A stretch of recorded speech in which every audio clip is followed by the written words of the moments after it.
Voilà, bien aimés, nous sommes dans 2 Pierre au premier chapitre à partir du verset 5.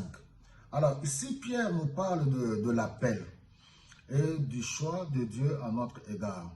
Pour nous expliquer que voilà, Dieu nous a appelés, Dieu nous aime, Dieu s'est révélé à nous par l'œuvre de Jésus-Christ à la croix de Golgotha. Alors, c'est tellement important. Ici, au verset 5, il dit, pour cette raison, du fait que Dieu s'est révélé à nous, nous avons cru, nous avons renoncé à notre ancienne et mauvaise vie, parce que nous étions esclaves du péché. Alors, il dit au verset 5, pour cette raison même, faites tous vos efforts. Et j'insiste toujours que la vie chrétienne, ce n'est pas un club d'amis. Ce n'est pas de la rigolade, ce n'est pas un jeu où nous venons, voilà, on se met tout le temps à danser, Dieu est amour. Dieu est amour. Mais Dieu veut que nous puissions nous y engager et y mettre notre part. Croire en Dieu, croire en Jésus-Christ, c'est devenir responsable.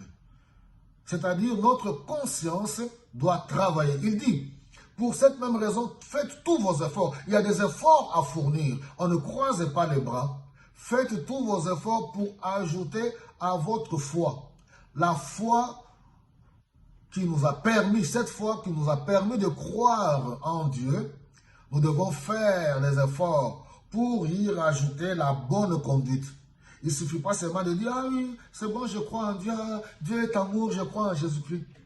Nous devons maintenant nous y engager pour ajouter notre bonne conduite. Ah oui. Comment nous nous comportons? Est-ce que ma vie plaît à Dieu? Donc, c'est ça la chose la plus importante quand on devient enfant de Dieu. Ce n'est pas que ce sont des cantiques aller à l'église, comme j'ai toujours dit, c'est bien. C'est bien. Est-ce que je plais encore à Dieu? Pour plaire à Dieu, nous avons besoin du Saint-Esprit de Dieu. C'est l'Esprit de Dieu en nous. Nous nous soumettons à lui. Nous nous laissons la première place. Étant donné que le Saint-Esprit est Dieu, c'est lui qui nous permet à comprendre les Écritures et à marcher et à obéir. À obéir. Nous ne venons pas pour discuter avec Dieu, pour discuter, non, là vous exagérez, où est le mal, voilà. Je continuerai à le dire. Un vrai enfant de Dieu rempli du Saint-Esprit de Dieu sait faire la distinction entre les choses mauvaises du monde et les choses de Dieu. Il dit, à votre foi la bonne conduite et à la bonne conduite la vraie connaissance de Dieu. Dites-moi, est-ce que connaissons-nous réellement le Seigneur? De quel Dieu s'agit-il? Comment Dieu s'est révélé à nous? Qu'est-ce que les Saintes Écritures nous disent? Combien de temps passes-tu pour méditer la parole de Dieu? Tu peux faire maintenant le bilan de ta propre vie, un bilan journalier, un bilan quotidien. Combien de temps passes-tu à étudier la parole? Non pas à aller souligner des versets qui parlent de vos ennemis imaginaires. Parce que je dois vous le dire, dans le milieu des enfants de Dieu, selon les enseignements que vous avez reçus, vous avez des ennemis imaginaires. On vous a montré que ton voisin, il est ton ennemi, ton frère et ta soeur, c'est ton ennemi, les membres de ta famille sont tes ennemis. Parce que vous ne connaissez pas Dieu comme il le faut. Alléluia. Il dit, connaître Dieu. Alléluia. C'est ce que Jean a écrit dans Jean chapitre 17.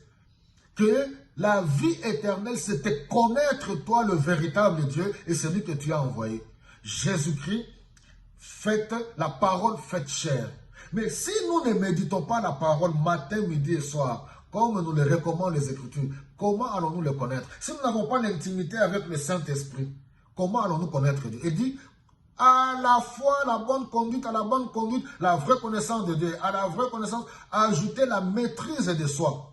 L'un des éléments de l'esprit, du fruit de l'Esprit de Dieu, le fruit du Saint-Esprit, amour, paix, joie, un fruit qui a tous ces éléments-là, la maîtrise de soi entre autres.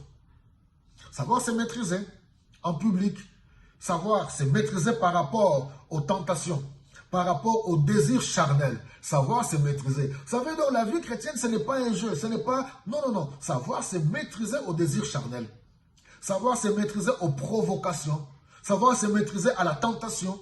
Et il dit, La maîtrise de soi, la persévérance. Tu attends, tu ne reçois pas. Tu dois continuer à persévérer. Les choses sont dures. Tu continues à persévérer. Tu persévères, tu fais confiance à Dieu comme Abraham.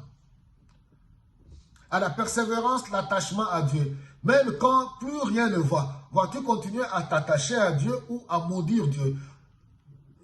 Job, sa femme l'avait même poussé à maudire Dieu et à mourir. Job n'a pas cédé, il est resté attaché à Dieu.